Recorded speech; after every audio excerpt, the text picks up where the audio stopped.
Why do we drink? Well, in my experience, there's only one reason why an alcoholic drinks. That reason? Any reason. Okay, enough jokes. This is going to be a very long and serious and heavy video. Let's talk about alcohol withdrawal. Brothers, sisters, comrades and friends, welcome to Bat Country.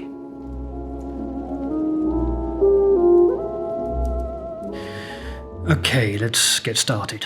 So, given the title that I gave this video, I have a feeling that quite a few people who will be watching it will be people going through alcohol withdrawal right now. So if that's you, I want to address you first.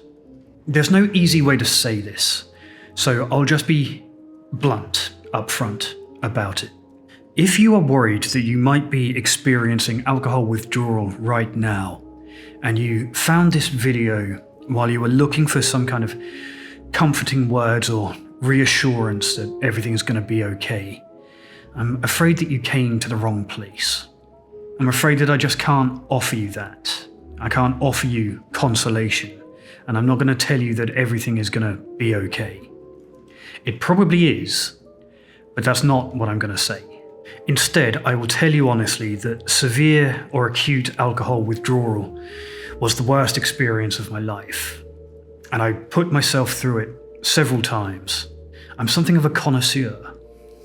Let me put it like this. In the course of my admittedly weird life, I have broken 14 bones, including my sternum and my skull, fractured my orbital bone and my cheekbone. I've had salmonella poisoning and various noroviruses. I had the COVID virus twice. I was nearly drowned in a snake-filled river in Kyrgyzstan. I've been stabbed in the thigh. I tore my butthole open while snowboarding in a snowboarding accident. Have you ever had to have stitches put into your butthole? 1 star, do not recommend. I once got a piece of metal stuck in my eyeball in China and had to get it sucked out with a big magnet. In Kazakhstan, I was driven out onto a radioactive salt flat and robbed at gunpoint by the police in uniform. And with all of that, being pursued across Xinjiang by armed police, by feeling like I was about to be imprisoned for the rest of my life while I was in jail, having to go through a court case in a language that I didn't understand. All of that adds up, and none of it even compares to how bad alcohol withdrawal was. Alcohol withdrawal is the worst by an order of magnitude. I have felt legitimately like I was about to die several times in my life, but nothing was worse than alcohol withdrawal. So if you're going through it right now, buckle up. I wouldn't wish alcohol withdrawal as a punishment on the worst kind of criminal. Now that said, it is true that my experience was worse than most people's, and I am specifically talking about acute withdrawal syndrome here, very severe withdrawal syndrome. Not your first time kind of moderate drinking withdrawal. I'm talking about pretty hardcore stuff. And that means that most people won't experience it to the extent that I did. But I can at least serve as kind of a bad example, and I can give you some insight into what it's like at its most extreme manifestation. This is important, okay? So if you are going through withdrawal right now, alcohol withdrawal requires urgent care. It's not to be underestimated. And delirium tremens, if it gets that far for you as it did for me, that is a very serious medical emergency. It's not sweating and tremors. It is as serious as a heart attack, statistically.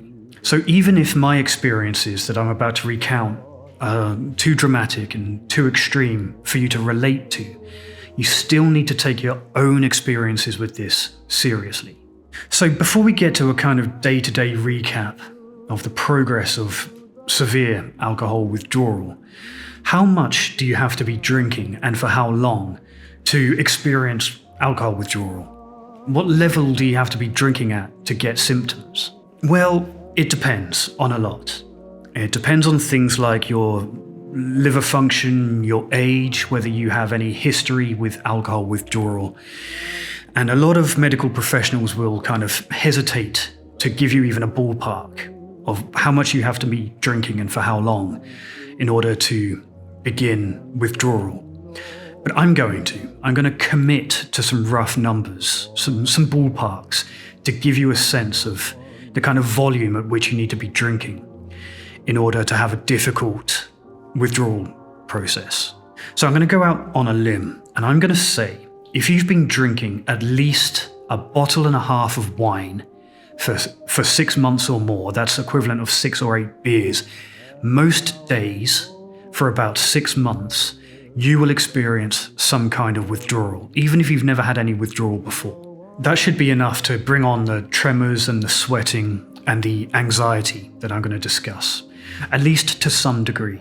And even that kind of moderate withdrawal is horrible enough, but if you've been drinking at volumes more than that, then the withdrawal gets exponentially worse. So if you've been drinking at that rate, perhaps a bottle to a bottle and a half most days for a year, or 6 to 8 beers, which to me, given the excess of my own alcoholism, sounds like moderate drinking. If you're drinking at that rate, you can expect to experience some withdrawal symptoms. And then if you've been drinking at really obliterative rates, for example, if you're not drinking beer or wine, but instead you're drinking hard liquor like vodka or whiskey or gin, then you can expect like 3 months of drinking like a large-ish bottle of vodka. If you're drinking that every day for 3 months, you can expect pretty moderate to almost severe withdrawal syndromes. If you've been drinking at that rate for 6 months or more, then you can expect quite severe withdrawal syndrome. And if you've been drinking at that kind of blackout drunk, high volumes of very strong liquor for as long as you can remember, if you can't remember when you started it, if it is now normal to you, then you can expect your withdrawal to be dangerous.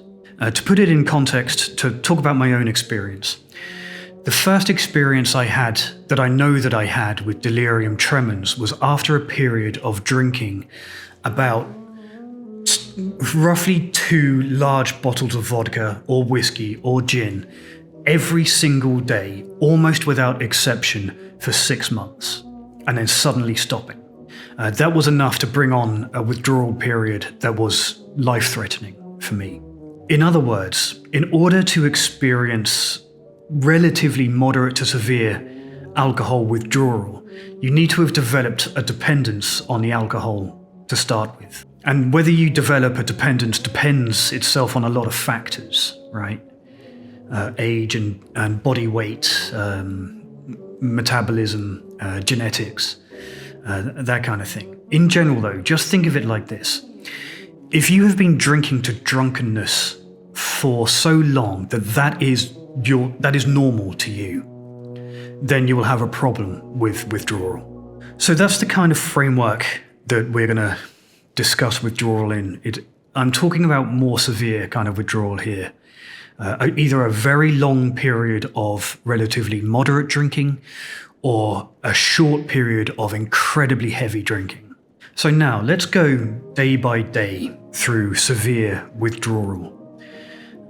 Because it's the first 3 days, really, that will decide what kind of withdrawal you're going to have and whether you genuinely need to go and seek medical treatment before it's too late, and how dangerous your withdrawal is going to be. And to that end, most of you will understand or relate to the first 2.5 days that I'm going to describe, because most of our patterns are the same. Then it starts to tip over into very severe around the end of the 2nd day and into the 3rd. So everybody will understand the first couple of days, and then I think I will add on my own experience of it being very severe, just so you have an insight into how dangerous this thing can really be. To talk about day 1, the first day after your last alcoholic drink, let's assume that you finished drinking later the previous evening. Let's say you went to bed at midnight and you've just woken up. what can you expect? Well, your first day is going to go one of two ways. The first way, which is that you're going to wake up and you're going to feel fine. That your body is still going to be, there's still going to be alcohol in your system when you wake up. And perhaps you decided the night before that you wouldn't be drinking today. And you're going to wake up and you're going to feel fine as the alcohol leaves your system, and you'll be confident on this first day that you've got alcoholism beaten already. And that all those sober coaches and sober YouTubers and podcasters and stuff, that we're all making it sound worse than it really is for revenue and that kind of thing. You might have an easy first day. I hope you do.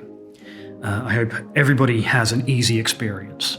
Because the alternative, the second way that your first day might go, is that you will be obsessed with alcohol, first and foremost. It will be a fight. You will have to roll up your sleeves, surround yourself with sobriety content, or go to AA, whatever it is that you need to do on that first day. It will be a wrestling match between you and the addiction, just to keep you away from drinking.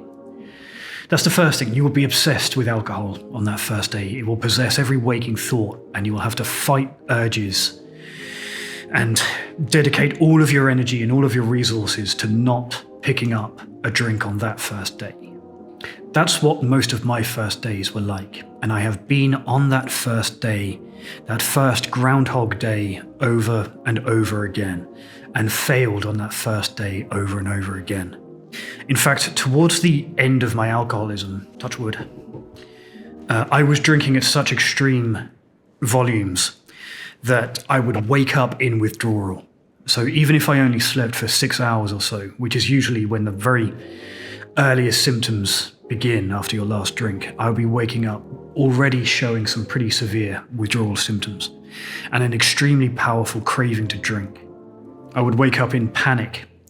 And I would be confused, but like confused in the way that doctors use the word confused. Not confused as in like slightly bewildered about what was going on. I mean, unable to form a thought, kind of confused. If I wasn't already, then I would very quickly already be trembling, and I would be unsteady, but not like drunk unsteady. Unsteady in like there's something wrong with my brain, unsteady, like there's something wrong with my inner ear. My balance is not quite right. Unable to, like very poor motor control, and unable to manipulate things like pens. I can't write. In fact, that's true for days that I can't write. I can't type into my phone or anything like that. My eyes won't focus properly. Or they will focus differently, and I'll struggle to read printed text or like screens and stuff. I'll have double vision, one eye in sharp focus and one eye out of focus, and there's nothing I can do about it. And my vision will have this kind of, I'll be sensitive to light, and everything will have a kind of purple fringing around it, or like looking at everything through a slightly red-purple filter. I'm not sure if you've ever taken Viagra. It's a bit like that. That's not going to apply to everybody watching this, obviously. But if you've taken Viagra for the first like 12 hours, your vision is slightly distorted. But because of the erectile tissue in your eyes. When you take Viagra, it doesn't just affect the erectile tissue. You know, it affects your whole erectile tissue. That's how it works. That's why you flush. It's because there's erectile tissue in your face as well. And it closes your nose slightly. And it affects your vision. It's like that. That's what early stages of withdrawal is like. And that's why my vision is slightly weird. And the way that I spend that first day, as the symptoms begin to get progressively but slowly worse, I'm not doing anything productive on this day. I might have good intentions, like the previous day that I'd been drinking and I decided to stop. I'd be like, okay, no more. Tomorrow I'm going to go out, I'm going to go and get a week's worth of shopping, or I'm going to reply to the emails that I've been ignoring. But nothing's happening on that first day. There are no battle plan survives the first engagement. right? And this is it. This first day is the first engagement, and any plans that I've had are out the window. I'm spending the day in and out of bed. I won't eat anything. I won't have any appetite for days. That'll get worse, but on this first day, I've got no desire to put anything in my body, and in fact, because I'm probably feeling nauseous already, the thought of food makes me heave. Instead, what I'll do is I'll bring my laptop to the bed, just set it up, and then I'll watch video essays that I've seen a million times, like Dan Olsen's like a recap of Ralph Bakshi's Lord of the Rings from the 70s. That's a really good one that I watch over and over again. And I'm not even really watching it as such, it's just on. And I'm listening to it, and I've got my head probably buried in the crook of my arm on the pillow in the bed, just restless and uncomfortable. And what I'm doing while I'm lying there is just monitoring how I feel, monitoring what's going wrong in my body and worrying about how bad it's going to be this time. And then after about, 12 to 18 hours after the last drink, all of the early symptoms suddenly intensify rapidly. They get a lot worse really quickly all at once. The elevated heart rate begins to turn into palpitations, and the kind of light sweat that I've had so far now turns into this film of like toxic gel, this kind of like thick, clammy goop all over my skin. And I'm soaking wet, and even a shower won't get rid of it. It's no longer like sweat. It's something else. It's like just it's like a film of toxins. And you can wipe it away, but it just instantly comes back. And after a while, you feel like you can just peel it all off, like a face mask. It's very gross and it stinks. And at this stage, as the symptoms are getting worse, the thought of the food is making me heave. I'm incredibly restless, almost to the point of mania. So as much as I said nothing's getting done today, because I'm so restless, there might be an impulse to go out. And I even might do it. I might go out and go and say, I'll have a window of feeling okay, and I'll be like, I have to go outside, get some fresh air, and I'll go off to a flea market or something. And it's then that the symptoms will intensify. And now I'm going through withdrawal in public, which is a nightmare. And that feeling is dangerous too, because already my alcoholism is trying to trick me into drinking again. And it's either saying, a shot of vodka would sort all of this out right now. You'd feel fine again. Just take one shot. It's not cheating. You're trying to get through the day. Or worse, it's saying, hey, you're sober. You've made it through most of the day like you promised yourself you would. You're clearly fine. You've got it under control. In fact, you've basically proved that you're safe to drink because you've been resisting all day, even though you've been suffering. You're safe to drink, so just have a shot of vodka. It'll be easier tomorrow. But that's usually the first day. It doesn't feel that bad yet. And if you're like me, you spend most of the day in bed, sleeping on and off. It's not exactly restful sleep, but that's where you'll be. And you'll do that until it's nighttime again. But congratulations, you survived the first day. It's uncomfortable. And at that point, you don't yet know how bad it's going to be. But it could either be fine, or it could get a lot worse. If you're lucky, or it's your first time on the roundabout, on the withdrawal roundabout, and you've never been through it before, or your drinking is moderate compared to mine, that might be the end of your withdrawal. That first day, you might wake up on the second day feeling roughly the same, but then all of the symptoms fade away, and you might feel uncomfortable for a day or two, but you're already over the worst. That's the best case scenario. But naturally, that is not the kind of withdrawal that I'm talking about. And in fact, It's been years since I got off that lightly. But for a lot of people, it's the second day after the last drink in which the withdrawal really starts to bite. And the day is no longer simply uncomfortable like the first day was. This day feels like danger. It feels like something is profoundly wrong. Now, for me, what would happen usually is that I would actually wake up at about 3 a.m. Rather than sleeping through till morning. My sleep is already being disrupted. Insomnia is a major symptom of withdrawal in general. Even hangovers come with insomnia. But severe withdrawal, insomnia is a key part of it. And I'll walk around my apartment at 3 o'clock in the morning, just restless. And I'll be twitching my hand, kind of like this. It's not a tremor, I'm doing it on purpose. Just walking around, shaking my hand. Almost like stimming, or I'll be like wobbling my foot and my leg. It's a bit like stimming, I think. Maybe it's something comforting about it. It makes me feel grounded. And I'll do that to distract myself, because what I'm doing is already wondering if this is an emergency.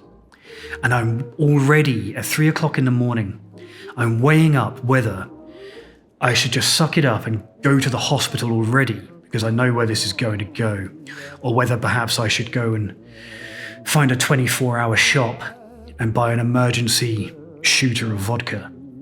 Even though I know it's never going to be a shooter of vodka. If I'm going to the shop, it's another full bottle, and then I'm just back on the ride all over again. The only thing that stops me from doing that, actually, is the effort it would take to go and buy a bottle of vodka. I don't want to... I feel so weak and lethargic and depressive that I don't really want to go and get the vodka. Delivery services now, they've changed things for alcoholics. That's another conversation. But instead, at this time of night, I will chug down as much water as I possibly can. It's pointless, really. In fact, I'm probably trembling so hard. If all withdrawal symptoms are worse at night than they are in the daytime. So even the tremors that you get, that will prevent me from holding a glass of water. So when I say I'm drinking water, I've usually got my head under the tap, and I'm trying to drink as much as I can that way. But it's pointless, because the hydration is not my problem, and there's no amount of tap water that I can drink that's going to make what's coming better. My body has been relying on the suppressive effects of alcohol for so long that now that I've suddenly removed the alcohol, my central nervous system and my brain are in overdrive. They've gone into a state of hyperexcitability, in medical terms. Everything is hyperactive. All of my responses, all of my physical responses and my biochemistry is going insane.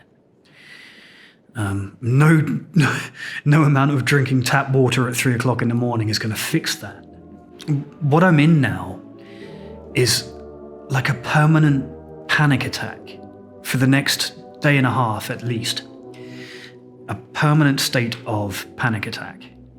What started off as an elevated heart rate, then developed into the occasional heart palpitation, has now...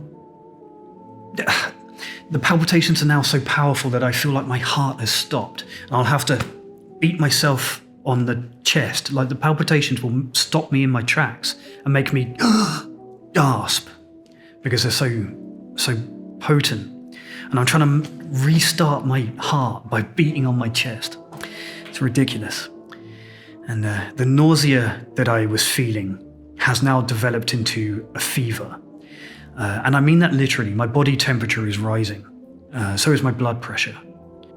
And my blood pressure is high enough that I can feel my pulse in my eyeballs and in my gums. I'm starting to feel like I'm in danger. And I'm starting to throw up as well. And it's just because I haven't eaten. I haven't eaten for most of the time I was drinking. And I haven't eaten for the last 2 days or so since I stopped, since my last drink. So all I'm throwing up is bile and tap water. And I know that there's no real point going to hospital at 3 o'clock in the morning because I won't be admitted to the department that I need to get to because there won't be a doctor there to assess me. So I will try to force myself to go back to sleep. I'll climb back into bed. And any snatches of sleep that I get are now being interrupted by incredibly vivid nightmares. And those nightmares will kind of linger for a few moments after I've woken up.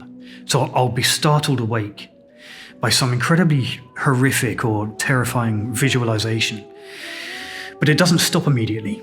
It kind of bleeds over into my waking life.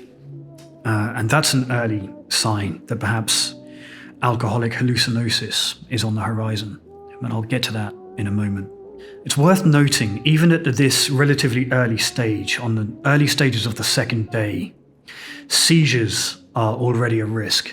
If you're already susceptible to seizures, if you're going to have one, it might be on the second day. And I think I might be extra unusual because despite how many times I had delirium tremens, I never had a seizure, at least that I'm aware of. It is possible, of course, that I had one during a blackout and I just don't remember it. I just woke up on the floor and went back to bed or something. And I'm sorry if I scare you by saying that seizures happen on the second day, but I'd rather you were scared and knew that it was a possibility than to be surprised by it, you know. And I think I might as well add at this point, I'm going to say this again in a moment, I think, when I talk about medical treatment, but if you are experiencing this, either get medical treatment, or if that's not an option, make sure there's somebody who knows what you're going through. So stop what you're doing, even if you don't think it's going to get that bad. Email someone who is in your life, whatever your relationship is with them. I don't care who it is. I don't care that your relationship with your family has broken down or that you don't have any close friends. I don't care.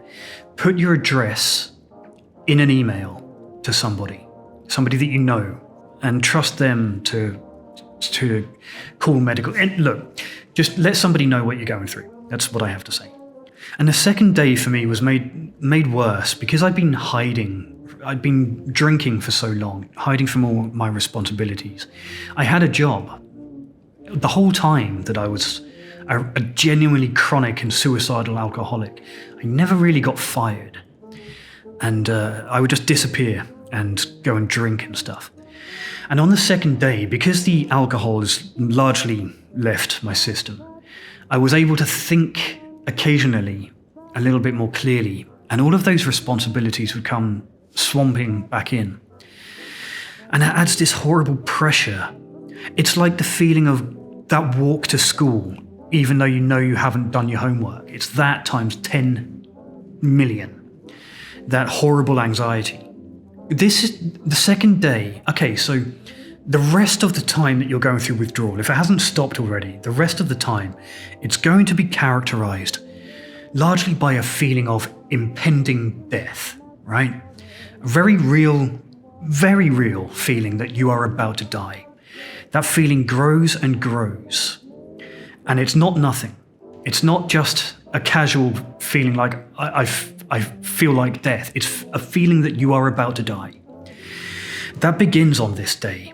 And I had that feeling that because I'd been out of contact with everybody, I was just going to die alone on my apartment floor.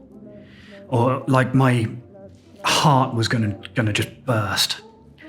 Or I was going to have some kind of electrical storm in my brain. I was going to have a stroke or something.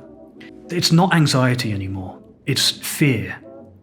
So that's kind of an overview of what you can expect in the first 2 days of severe alcohol withdrawal.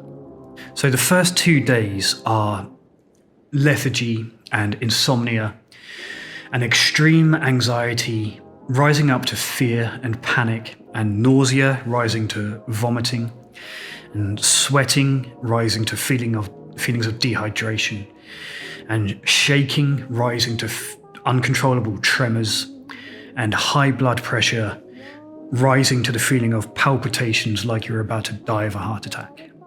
And day 3 is make or break time. It really is. It's on this day, it's on day 3, where either your symptoms begin to subside or they peak and accelerate right out into the deep water. Either you start getting better around day 3, or you get acceleratingly worse and you tip over into alcoholic hallucinosis and delirium tremens.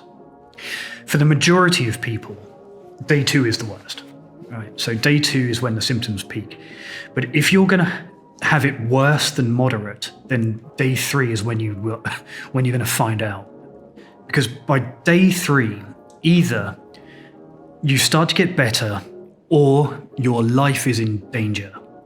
And that's not hyperbole. I really, really mean it. It gets worse, and if you're alone, at some point, if it is going to get worse, you will lose your ability to distinguish what's real and what isn't. And by then, it's too late. So for me, by day 3, I was now aware that I was constipated. I was aware that I hadn't pooped for several days. I mention it because the constipation played on my mind the whole time. It became a very real focus for me, a very real thing to worry about. Because by day 3, as you start to lose grip on reality, if you go this far, the anxiety that turned into fear will now turn into paranoia. And I had the paranoid fear compounded by that sense of impending death, that my lower intestine was going to explode because I couldn't poop. And I was going to die by poop. That's twice I've mentioned poop and buttholes and stuff. Sign up for my Patreon for more thrilling poopy butthole stories. Link in the description. And that's real. I mean, it's not just anxiety anymore by day 3. It is fear and it's paranoia. And I would be struck dumb by the thought of my doorbell ringing or my phone ringing. And any time I got a notification, it would spike my paranoia. And I mean paranoia for real. Because at this stage, at day 3, there wasn't a well-formed and like a well-formulated delusion yet. It was just a feeling of something bad happening over which I had no control. Like some forces conspiring against me. I didn't know what it was. It was like, but it was organized. Whatever this feeling of impending conspiracy was, it had a sense of organization. Like, I don't know, Interpol were coming to get me for some crime I'd committed while I was drunk or something like that. And the sweating now on day 3 for me was coming in waves. Like, I would now be having ice cold flushes, followed by torrential sweat, like pouring out of me, overheating and then freezing cold at the same time. And my mattress would be absolutely soaked. There's no way I could get my body temperature right. I couldn't get comfortable. Everything was soaking with sweat, and I would lie on my bed with a soaking wet, freezing cold towel. I'd have one in the freezer, and I'd have one on the back of my neck, lying face down. God, it's fucking miserable. Boiling hot and shivering at the same time. And there's a reason for that, like skipping slightly ahead.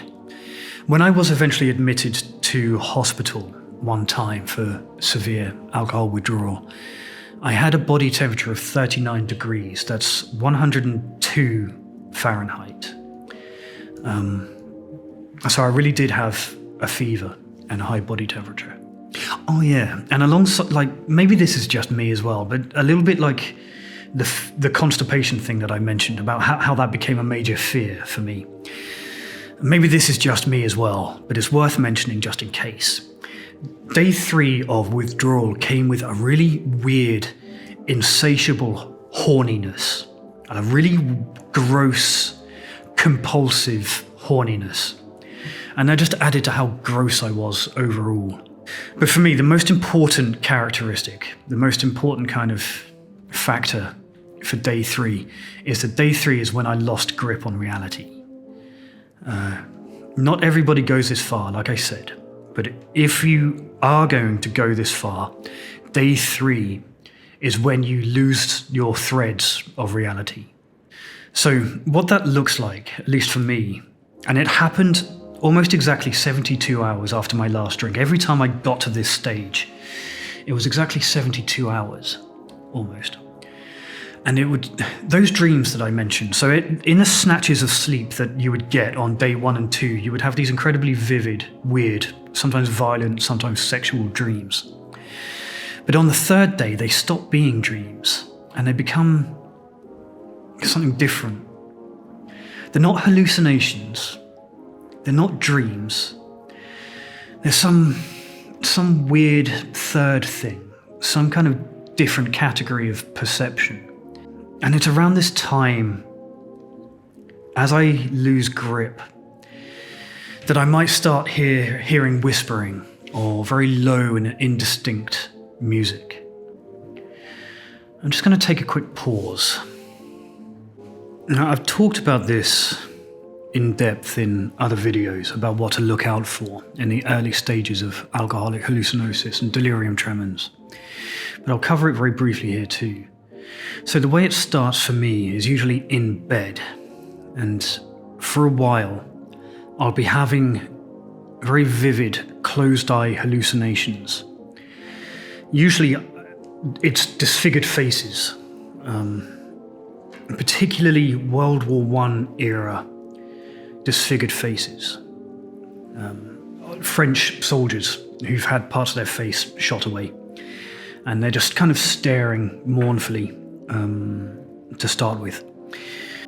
But I also see like huge surreal landscapes, like giant images. And one of them I remember so vividly that I can still see it now. I was stood underneath this giant kind of concrete or sandstone bridge that spanned like a mountain valley, but not like an alpine mountain valley. It was more like a Chinese mountain valley or Central Asian. So very, very dusty, very sandy. And I was stood on one side, and the bridge, which didn't make perfect geometrical or architectural sense. It was kind of Escher-esque with bits that weren't quite natural, not according to physics. And it was huge, and it spanned the entire length of this valley from mountain peak to mountain peak. And a few hundred feet below me was a very shallow, very rocky, very, very wide river running underneath. And that doesn't sound very scary, but I wasn't able to see anything else. It wouldn't let me look away. So every time I closed my eyes, I would see the underside of this bridge, and I would try to look away from it, and I couldn't. Every time my eyes would dart back to it. I didn't have control over what I was seeing. And it felt like that must have gone on for hours. That was all I saw, was this completely unable to see or visualize anything else but this bridge. And every time I tried to move my head away, I couldn't. My eyes were flicking back to this one single image over and over and over again. Like I said, it's not a dream, it's not a hallucination, it's some kind of weird 3rd thing. And once they've been going on for a while, on that 3rd day, they will start to leach out into my waking life, into my consciousness. So I won't be asleep, or I won't be near sleep when they happen. They just start happening. And I know they're about to happen because I'll suddenly get just crazy goosebumps all over my body, and then a real cold flush, like icy, icy cold. And then a wave of absolutely paralyzing terror. And this happened once when my girlfriend was in my apartment, towards the end of my alcoholism, touch wood again. She witnessed it, of these hallucinations beginning. And what happened was, we knew, like, we were preparing to deciding whether I needed to go to hospital or not, or whether I try to ride it out at home. And I felt my goosebumps come up, my hair like standing right up on end, really, really obviously so. And I went freezing cold, and I said to her something along the lines of, like, I think we have a problem. And then I looked towards the doorway where there was a gym bag that we'd been preparing in case I had to go to the hospital. It had all the phone chargers and clothes and stuff in it. And I looked at it, and there was a severed head just plonked on top of it, with its hair all matted and decomposing. And then I said, okay, it's time to go. And that is it. That's the moment at which alcohol withdrawal tips over into becoming a life-threatening emergency. Because unless you go to hospital at this point, or before this happens, if this is going to happen to you, then you can expect this to happen. You can expect bizarre, violent, paranoid delusions for the next 5 days, unless you seek treatment. And you might get away, it might not tip all the way over into delirium tremens like it did for me. You might get away, if you're experiencing this, it might stop at this. It might stop at alcoholic hallucinosis, rather than a complete detachment from reality. And you'll end up just seeing kind of bugs crawling on your skin, or you'll see shadows moving, flashes of light, weird shapes, freakish animals. For me, it was bats. I saw, like, bats that weren't really bats, hence Bat Country, if you were wondering. That's why the channel is called that. But you need to tread carefully with it, because if it does get worse than this, then it will trip over into the kinds of hallucinations that you will act on in the real world, because you won't know the difference anymore. You'll actually do things, and you'll leave your house, and you'll interact with real people while you're going through this. And your paranoid delusions will start to affect other people. You'll call the police and confess to terrible crimes, or tell them that your house is under siege. Both of those I did. In fact, one period of very severe withdrawal, I left my house and walked over a mile to a police station, and then tried to convince them that my girlfriend had been kidnapped and I was being extorted for money. So these delusions, they pour out into the real world at some point.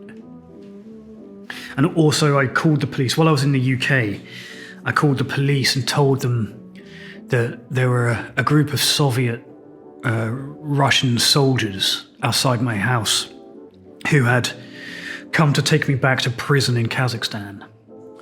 And the police actually showed up for that. I mean, I have a memory of the police arriving to deal with that. I know the phone call was real. Whether the actual police showed up or not, maybe I hallucinated that too. But anyway, look, people in alcohol withdrawal this severe can be violent as well. It's certainly unpredictable. And it can lead to self-harm and accidental death, and has done. It has happened. In fact, there's a paper about it that I read the other day. It's very short. It's just an article, really. But it's called Suicide, Self-Mutilation and Delirium Tremens from 2015. And it covers the case of a young British guy who lost his own life in a hotel room after seeking help, and no one was able to help him. And he ended up hallucinating so badly that he acted on it and took his own life.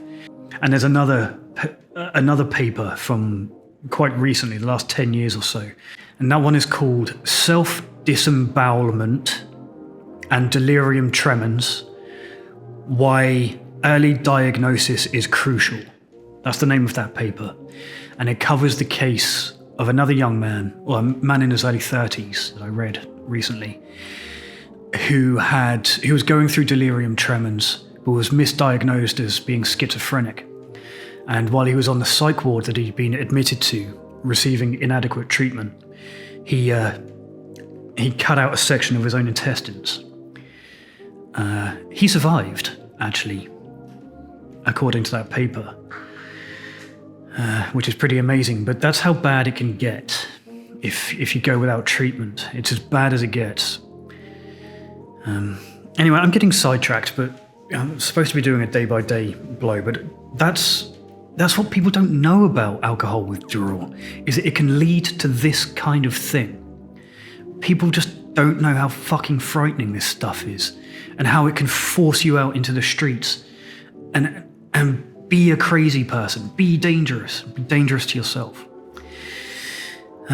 Alcohol withdrawal is so different from what people think it is, you know?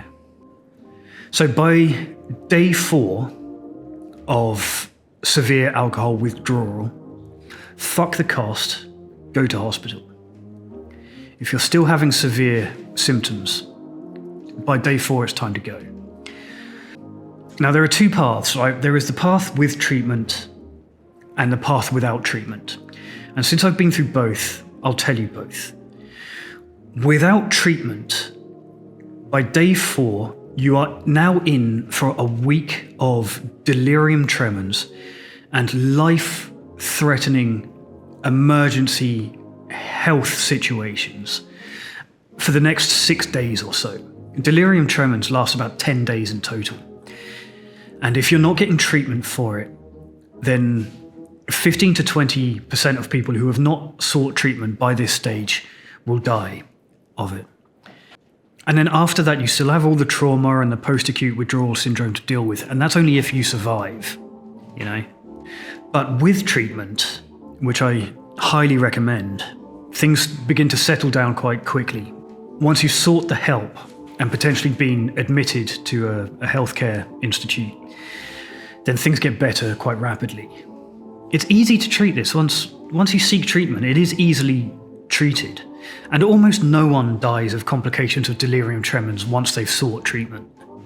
So what happened to me? So on day 4, I would inevitably be on a psych ward. And usually it will be the psych ward at the Bodelschwing Psychiatric Hospital in Berlin. That's where most of this happened. Not all of it, but that's where I would most regularly go for treatment.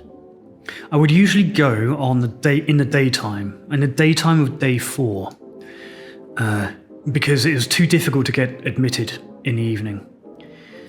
And the last couple of times it happened to me, towards the end of my alcoholism, touch wood again, I had my girlfriend to help me. And I remember the process of leaving for the hospital and the decisions that we were making. And as I mentioned, I remember the goosebumps and I remember the rising feeling of paralyzing terror. Then I saw the decapitated head in the bag, and then we made the decision to go.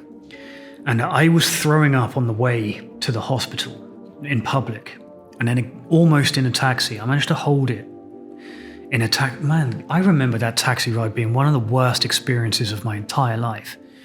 So I went to a close hospital, and then I had to get a taxi to Bodelschwing. And that taxi was just awful. The feeling of motion when you're in that condition was absolutely dreadful. I was lucky that I had nothing to throw up, so I was just dry heaving, and I think I managed to hide it from the taxi driver. He didn't notice. But oh my God, that was so bad. It was the most sick and uncomfortable I think I've ever been. It was only like 6 minutes in that taxi, and it was 6 minutes indelibly burned into my memory from being so awful. And then there was the admittance process during which I had to be interviewed by a doctor and then go and wait in a waiting room. And my girlfriend was with me for that. And I was hallucinating in that waiting area. The floor was kind of like speckled, and it was all moving and spinning, and the little dots on the floor became ants, and they were just, the whole floor was like a mat of like surging and crawling insects. And I had to hide my head bury my head between my girlfriend's shoulders. And it didn't go away when I closed my eyes. But then I was admitted on that 4th day, and I was given a breathalyzer, given a raft of medications, the primary one being diazepam, benzodiazepines. That stopped the hallucinations almost immediately. Not quite, but the active hallucinations that I was seeing with my waking eyes, that kind of faded away pretty quickly. The delusions and delusional thinking didn't. The closed eye hallucinations also didn't go away with benzodiazepines. But the worst of the hallucinations did. That stopped the delirium tremens before it got out of hand. I was put on a very painful drip, both my arms actually, I think, to start with. And once I'd stabilised, I was put on an EKG to have my vitals monitored and all of that stuff. And I'd asked for laxatives and sleeping medication, neither of which worked.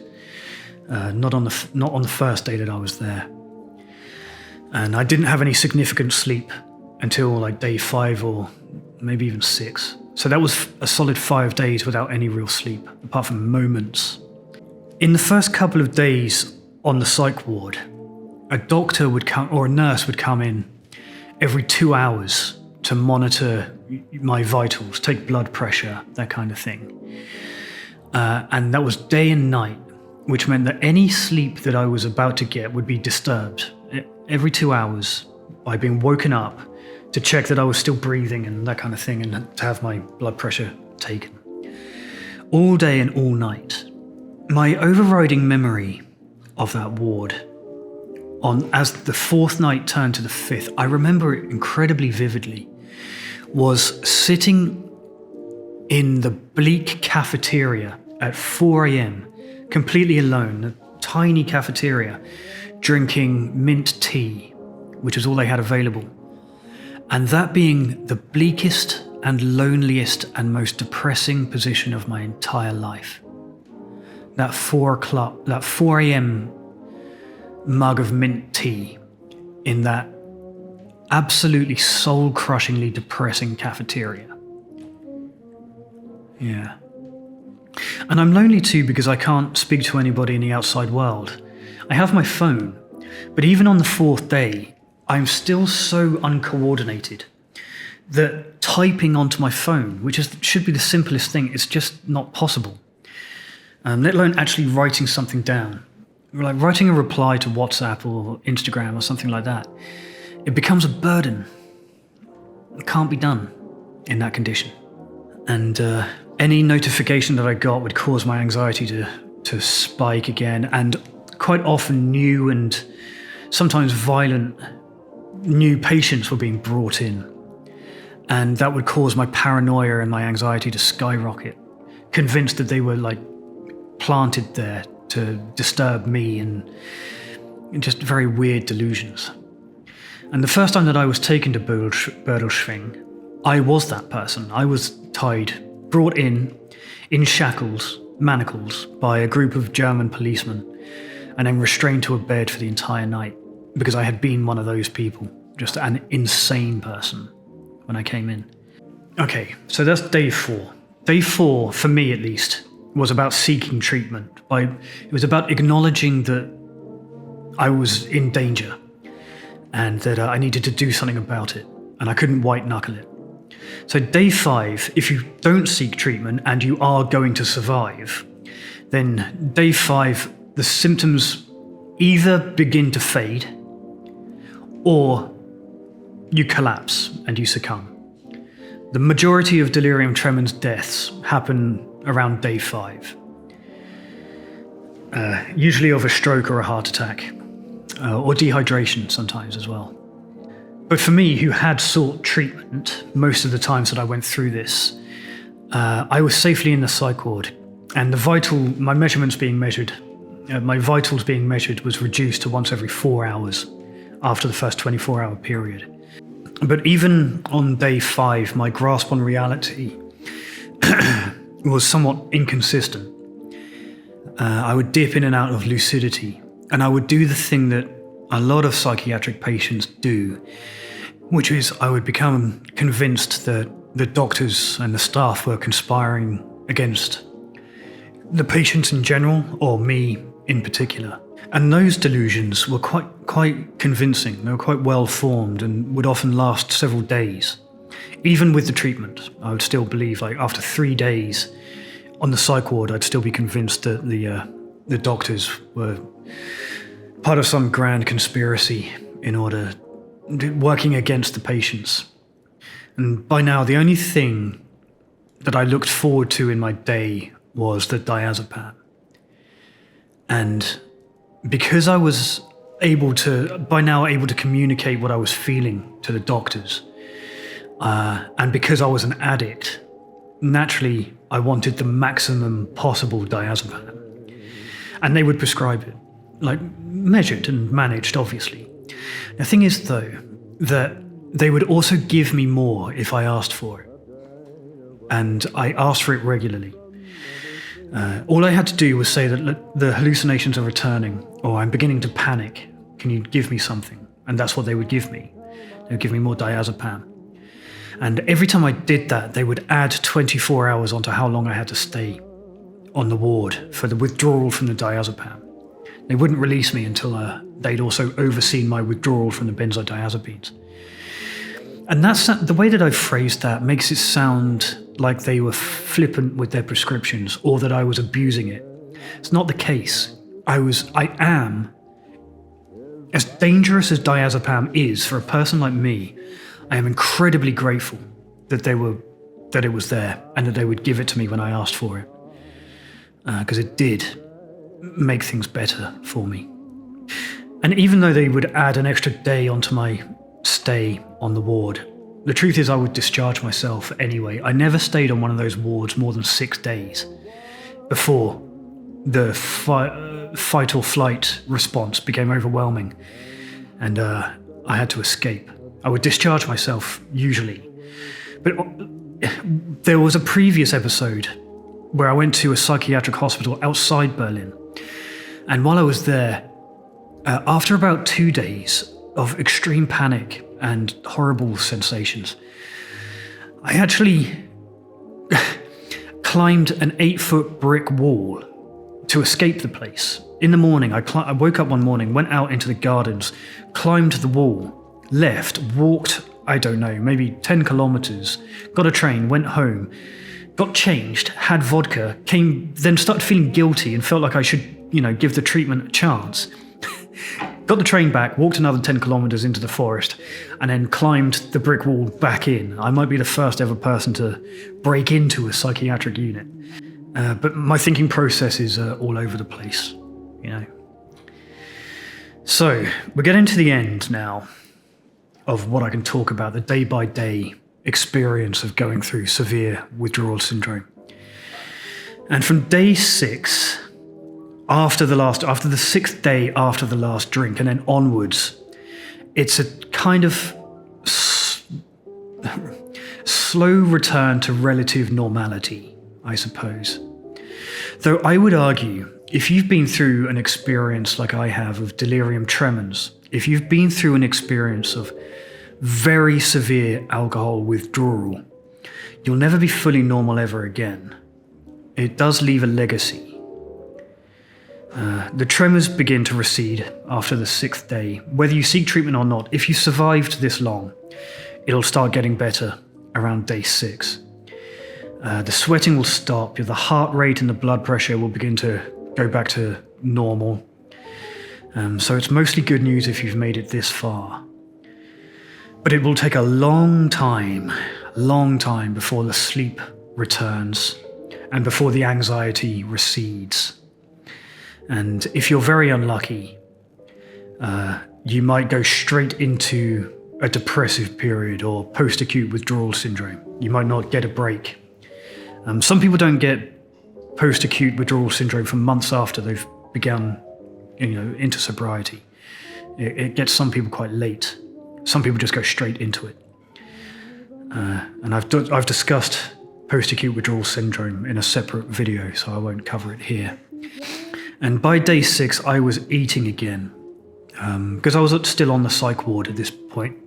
I was eating the terrible hospital food, which in this case was mostly just bread and cooked meat, like smoked meats, sausage meat and that kind of thing. And it was awful. But I have a strange artifact of that period, is that I miss that terrible hospital food. And occasionally in sobriety, I found myself missing that psych ward. And I know what it is.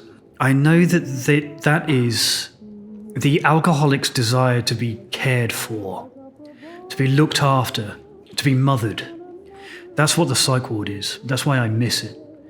But every now and then, that's how insidious alcoholism is, that it will try to convince me to drink by convincing me I miss the psych ward, even though I know rationally I hated my experience with it. It's a strange impulse, but it is real. And for a long time, whenever there is sleep, once the insomnia clears and you're able to grab some sleep in your fatigue, the dreams will be vivid. And for me, they were often violent and sexual. And now, after the withdrawal period, they were often about alcohol.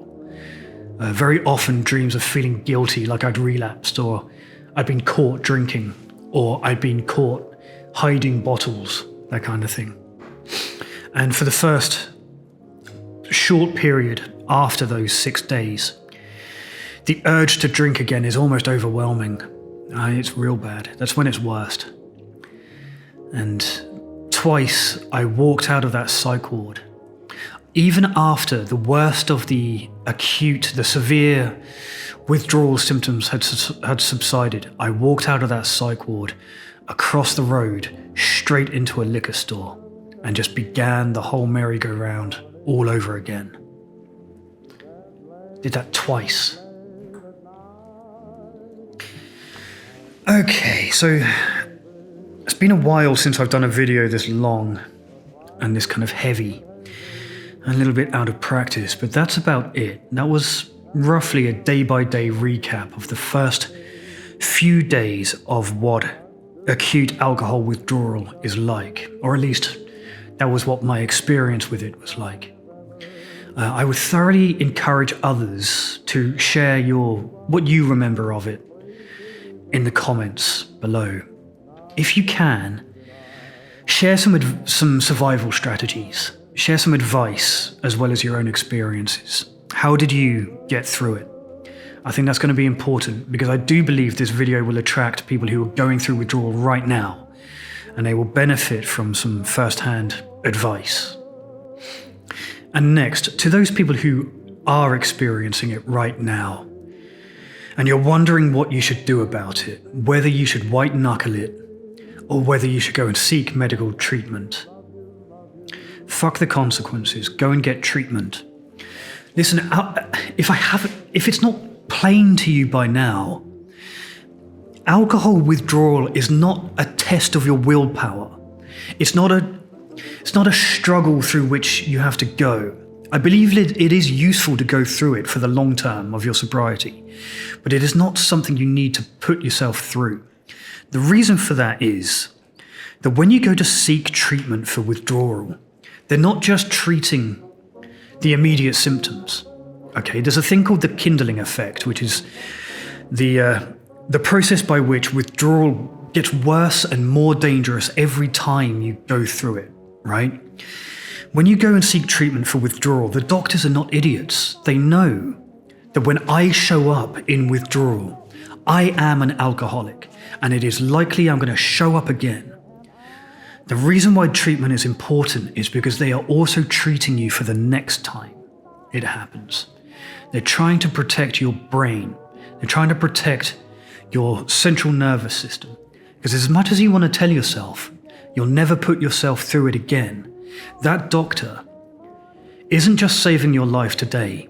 He is preparing, or she is preparing, to save your life in the future. Alcohol withdrawal compounds. It gets worse every time. So that is it for today. If you've made it this far through a video this heavy, this draining, then you must have some kind of personal investment in it. And if that's the case, and you are pretty heavily invested in this kind of content, I'm very grateful for that. But if it's true, then please do subscribe if you're not already. And if you're really invested and you want to go and contribute to the community that we're building, then go and be part of the Patreon community. The link is in the description, should you want to be a part of this. Thank you for watching, and as always, good luck out there.